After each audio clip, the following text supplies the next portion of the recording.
Well, Turkana, Kenya is one of the hottest places on the planet, and its unforgiving climate has unfortunately produced a cycle of drought that's kept its people in crushing poverty and devastating starvation. Here at Crossroads Relief and Development, we've committed to change that with an ambitious project that will drought-proof 1,275 families for life. My guests today, Jono Jayna Lowe, graciously volunteered their time and expertise to help us with that project, and they're here today to talk about their experience in the remote desert of northern Kenya.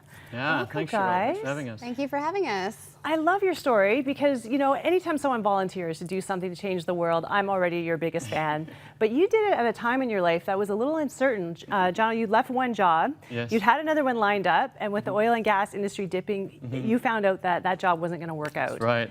Unemployed. Yeah. Hey, let's just go to Africa and help some people. How did you come to that? Yeah, you know, well, it's been on my heart since maybe even when I grew up in South Africa, seeing poverty, and got into the industry to help provide water to people. And a good friend of mine, Patrick Aylard, who's the technical director on the field, we went for lunch, and he said, hey, I'm going to Kenya in February. I was like, wow, I should come with.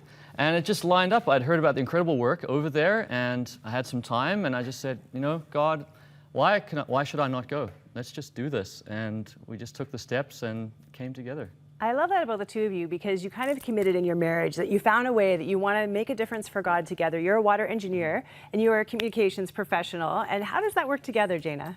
Yeah, even from the time we were engaged, which was 8.5 years ago now, we had this vision as a couple that we wanted to use our skills together in some way. And Jono's vision was to bring clean drinking water to impoverished communities. So I just thought my skills in sort of video and web and communications could work alongside that to tell the stories and to bring awareness and raise support.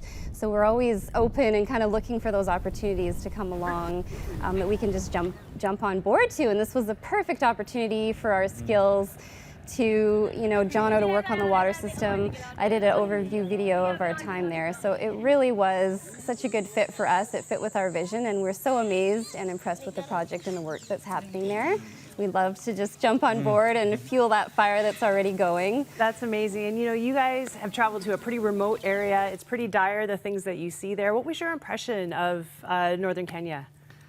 Yeah, I mean, 40 degrees every day, just relentless heat, the wind is in your face.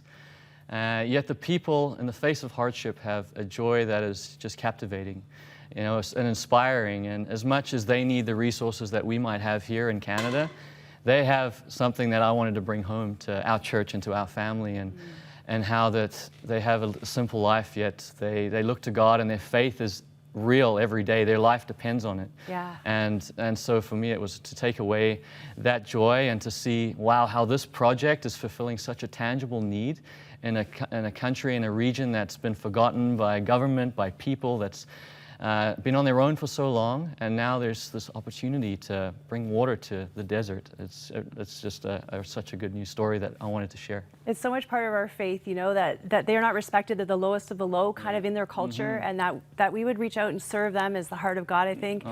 And you know, we have to move on, but a gift you've given us, I mentioned your communication skills. Not only did you guys give your time, but you produced, Jayna, a beautiful video update. We've aired the whole thing on this show before, but we just want to remind you with a 2-minute clip right now. Let's take a look at what you did. By using solar-powered pumps, we're lifting the water up out of the ground, storing it in tanks, and that's feeding a distribution system of pipes. The ultimate dream is to have 10 farms. Right now, we're working on 4, all at different stages. The Lobero farm below us is now harvesting crops, actually harvesting some sorghum, some maize, cowpeas. And we go down and walk through these gardens now, and we see people with smiles on their faces, and we hear chatter throughout the gardens. Our next farm is Essagate Farm. We have a borehole drilled. We're ready to put pipes in the ground to bring water to all corners. We're here at Essagate Farm, working on clearing all the native vegetation, burning the roots, putting in sweat equity to lay out this land that will ultimately be a sustainable food source for them. The next farm is Escalele Farm. It's been completely cleared, a borehole is drilled, we're just wanting to put a solar pump in, raising money for that. And the last farm is completely cleared, we're just waiting on funding to drill a well to provide water for them to start gardening. This our farm. When we start without anything. This farm of mine. When it is like this, I will eat, I will sell to buy my clothes. I will be rich. Will be rich. Because I will harvest maize, I will sit potatoes, I will eat and I sell. If there is many, I will be able.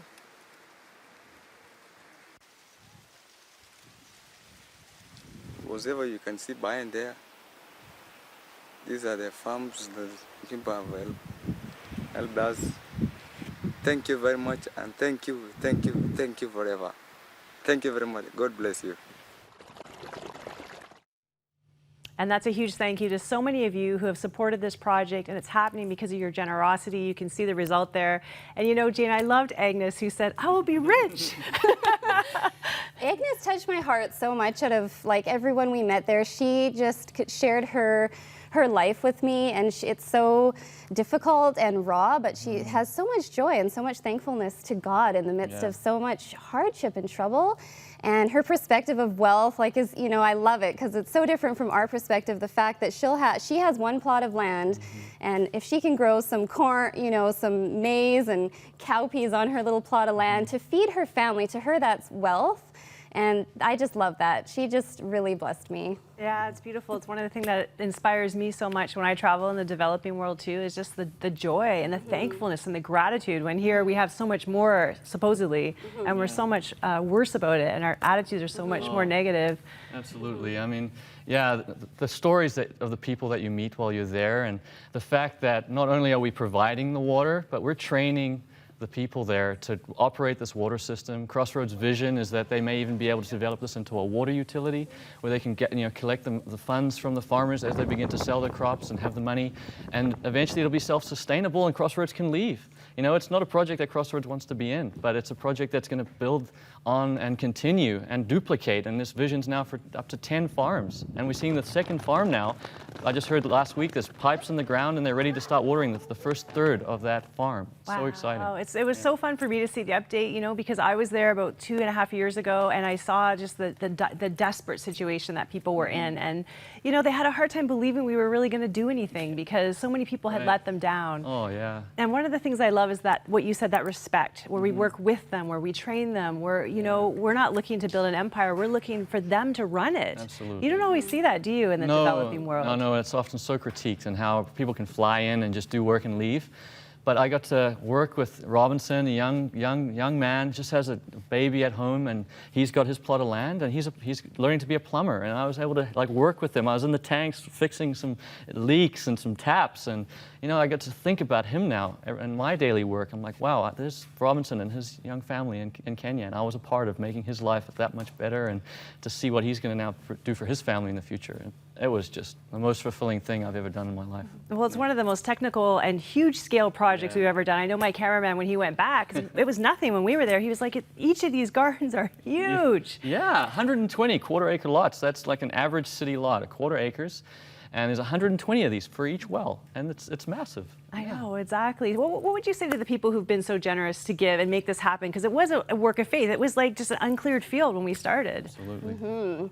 I would say, I mean, we feel this is such a worthwhile and worthy project. The Benson and Jenica, who are local Turkanans on the ground there, to have them managing the project from there is such a big asset to this project, and to see the desperation and the desperate circumstances there, the malnourishment that you see in the people there is just not enough food. So I mean, this is incredible. I love the whole imagery of bringing water to the desert. The solution is there. Absolutely. And it's a desert, the aquifer, the water is there under the ground, the soil is fertile, they've got the sunlight. So the solution has been found. It's really just the resources that we need.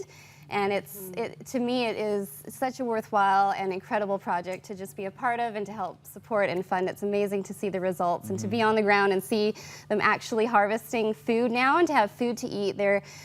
Most people there get maybe 1 meal a day. That's right. So it is incredible. It's so encouraging, and you know, it really encourages me to see you guys commit your time and your passion, your heart, your resources to it. I know God's going to use you so much, and we just want to say a huge thank you for all you've given to us. Thank you, Cheryl. Thank you, Cheryl. Thanks. It's Appreciate been it. great having you. And a huge thank you to you who are watching. Many of you have given sacrificially to make this happen. We're on the second farm now. It's underway, and it's just really exciting. So thank you so much. If you want to find out more about it, go to crossroads.ca.